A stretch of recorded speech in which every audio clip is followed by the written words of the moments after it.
Morning sunlight filtered through the cracked window of a cramped apartment. Mark, a single father, jolted awake on his worn-out couch. He heard a soft clinking sound coming from the kitchen. When he turned the corner, his heart stopped. There stood Claire, the cold and powerful CEO of Vance Industries. She was leaning against his stained counter, looking incredibly out of place in her sharp features and messy hair. Most shocking of all, she was wearing nothing but his only clean white dress shirt. The expensive fabric of her discarded designer suit lay on a pile of his greasy mechanical tools. Claire took a slow sip of coffee, her eyes locking onto his with a chilling intensity. She smiled thinly and said that while he might have saved her life, he now owed her much more than he could ever imagine.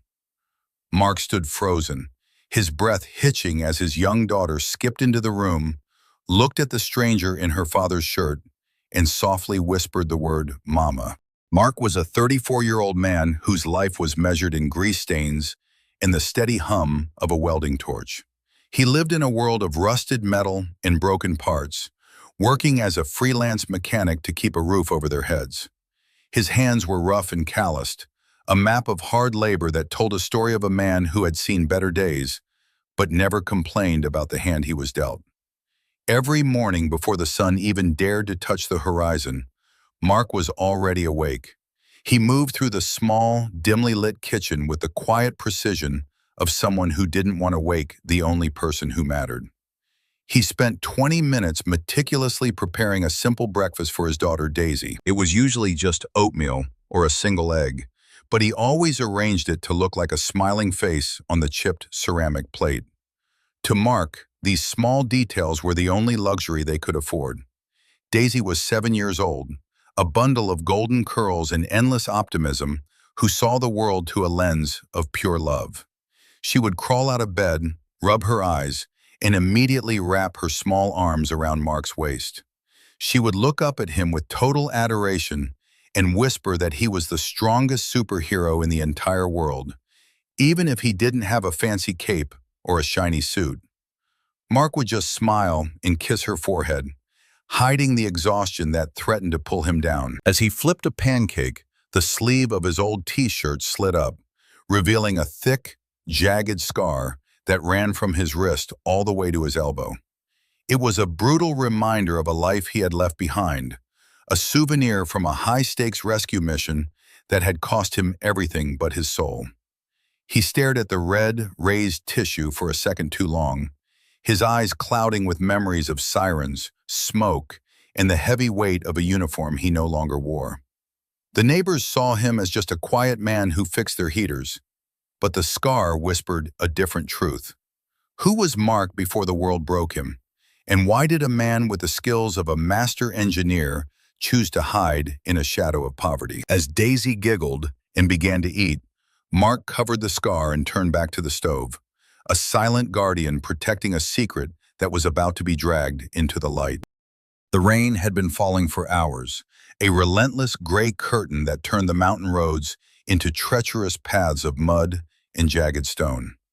Mark had been driving home late after a double shift at the shipyard, his old truck groaning against the wind. The world outside was a chaotic blur of lightning flashes and thunder that shook the very earth beneath his tires. Then he saw it, a flash of silver metal reflecting in his headlights. A luxury car flipped upside down and dangling precariously over the edge of a steep ravine. Mark didn't hesitate.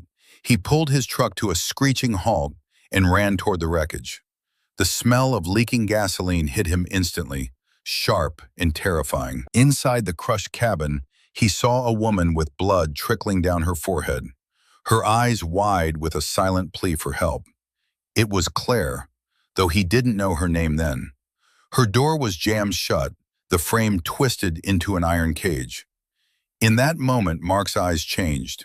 The tired mechanic disappeared and was replaced by a man of action, a man who moved with the clinical efficiency of a seasoned professional.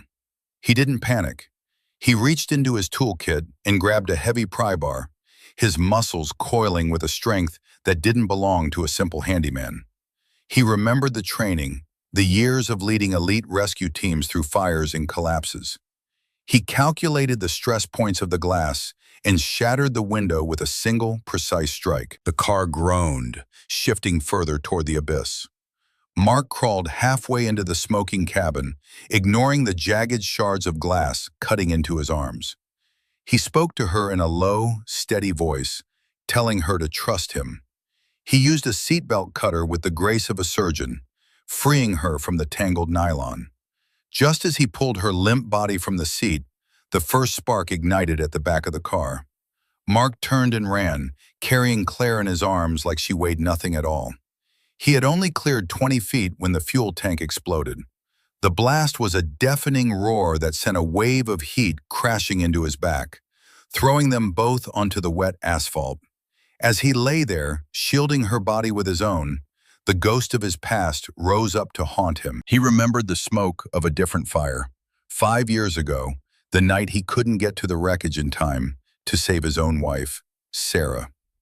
He was the decorated captain of the city's most elite search and rescue unit, a man celebrated for his bravery, yet he had been powerless to save the one person who meant everything. After that night, the medals felt like lead weights around his neck. He had burned his uniform, quit the force, and disappeared into the anonymity of the working class. He had made a solemn vow to Sarah's memory that he would never again put himself in a position where he had to choose between being a hero and being a father. He moved to this small apartment, changed his name, and became a ghost, all to ensure that Daisy would never have to grow up wondering if her father would come home at night. But here he was again, his hands covered in someone else's blood, the familiar scent of charred metal filling his lungs. The storm had grown worse, the only road back to the city completely washed away by a mudslide. There was no ambulance coming, no sirens to take over the burden. Mark looked down at the shivering woman in his arms, her expensive silk dress ruined, her breathing shallow and panicked. He made the only choice he could. He carried her through the woods, his boots sinking deep into the mire, until the flickering yellow light of his porch appeared through the trees. Inside the small apartment, he laid her gently on Daisy's bed, the only real bed they had.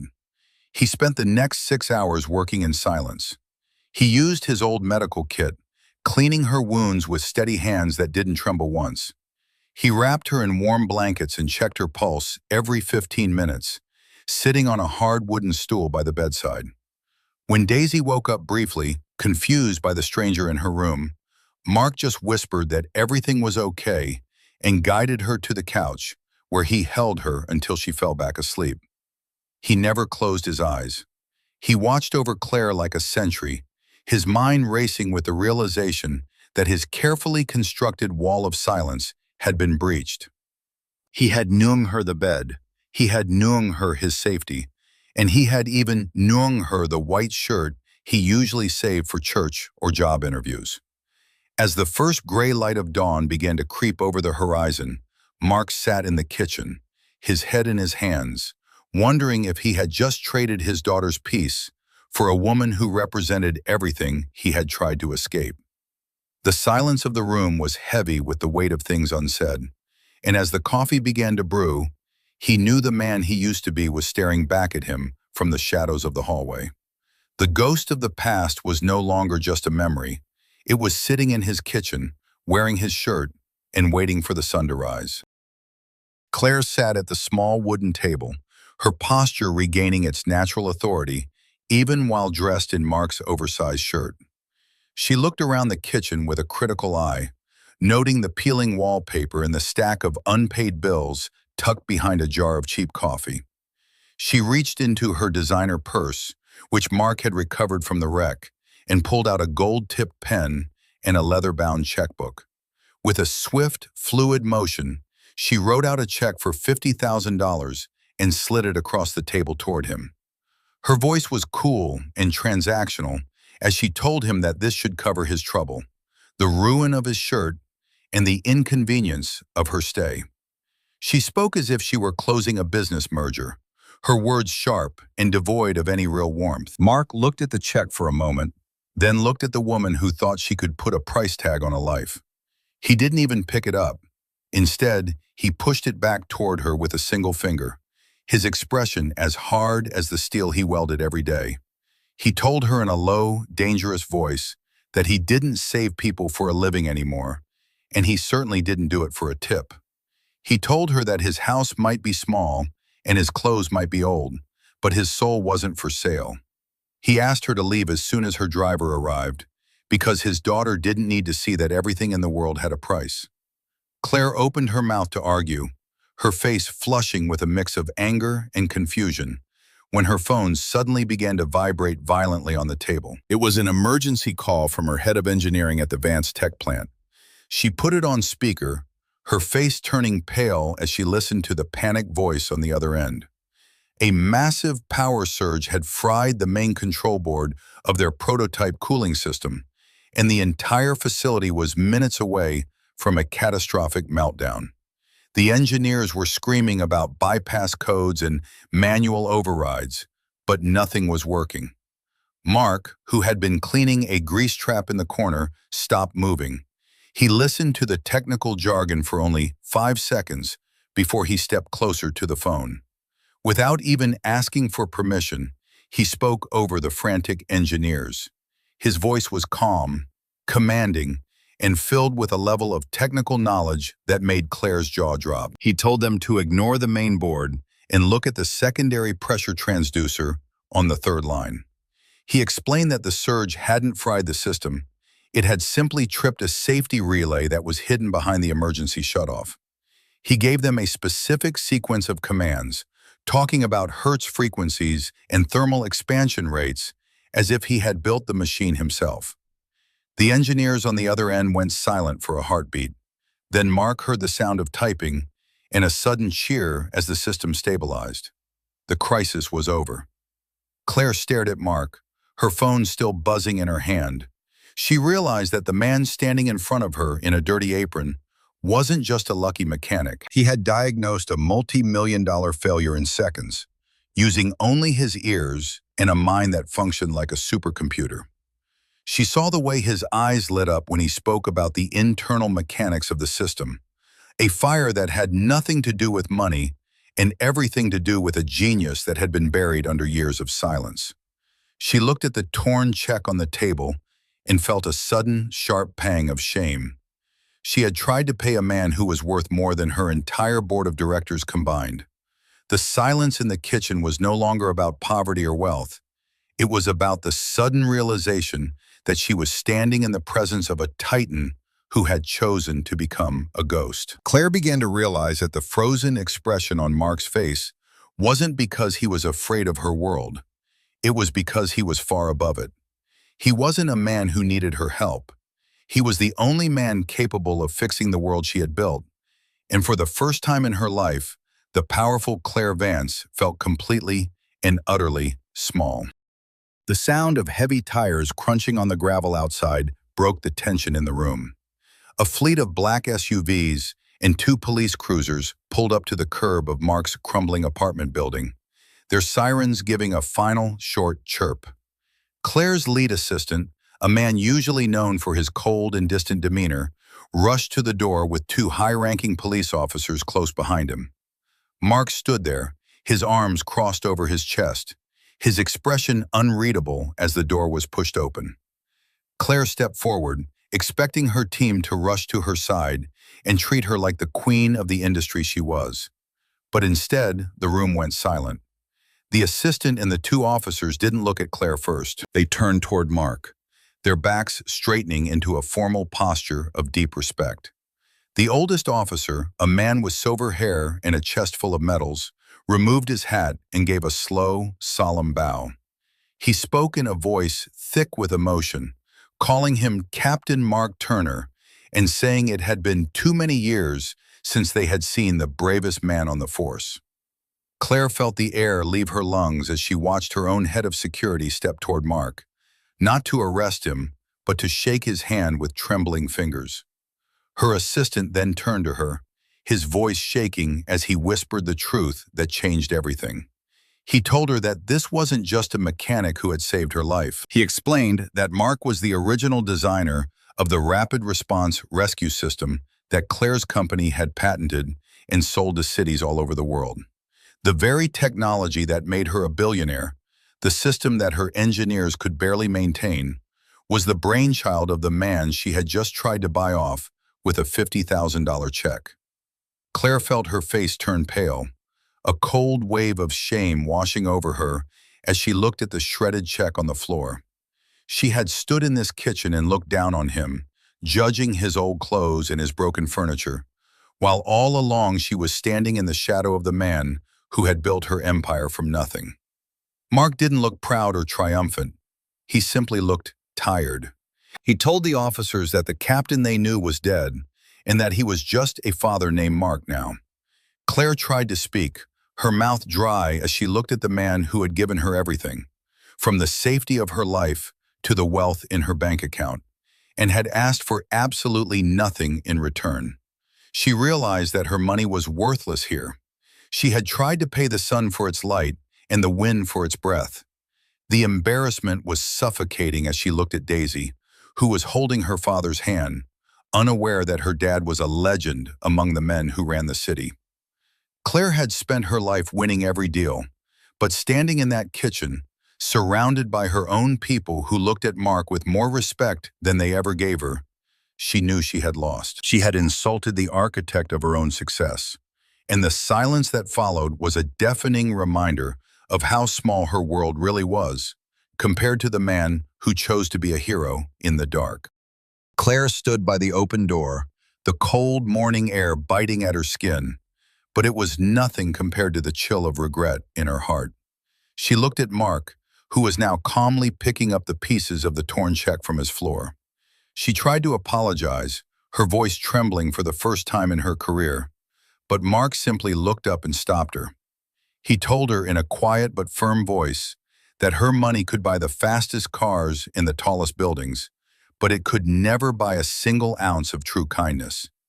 He said that character is what a person does when they think no one is watching, and honor is something you carry in your bones, not in your wallet. Claire felt those words sink into her soul like lead. She left that morning, but she was no longer the same cold woman who had arrived in a storm. Over the next few months, the neighborhood began to change. There were no flashy press conferences or cameras, but new parks were built. The crumbling school was renovated, and a local community center was opened to support struggling families. Claire had used her personal wealth to quietly transform the lives of everyone in Mark's world, not as a transaction, but as a tribute to the man who had shown her the truth. Mark continued his work as a mechanic, but he now acted as a silent consultant for the city's rescue teams, ensuring that every piece of equipment was perfect for the men and women on the front lines. The relationship between Mark and Claire grew into something rare, a bond built on the solid ground of mutual respect and shared purpose. She no longer saw him as a man to be bought, but as a man to be admired, a beacon of integrity in a world that had lost its way. The final scene shows a golden sunset painting the sky in shades of orange and purple. Mark is sitting on a new bench in the park, laughing as Daisy runs through the grass with a kite flying high above her head. She looks back at him, her face glowing with pure happiness, and yells that he really is her hero. Claire stands at a distance, leaning against her car, watching them with a soft, genuine smile. She doesn't need to be in the center of the frame to feel the warmth of the moment. She has finally learned that the most valuable things in life are the ones you can't put a price on. Mark looks up and catches her eye, giving a small, respectful nod that says more than 1,000 speeches ever could. They had both survived the storm, but it was the aftermath that had truly saved them. As the screen fades to black, the message is clear for everyone watching. Subscribe if you believe that honor is worth more than every cent in the world, and that the greatest strength is found in a heart that gives without asking for anything in return.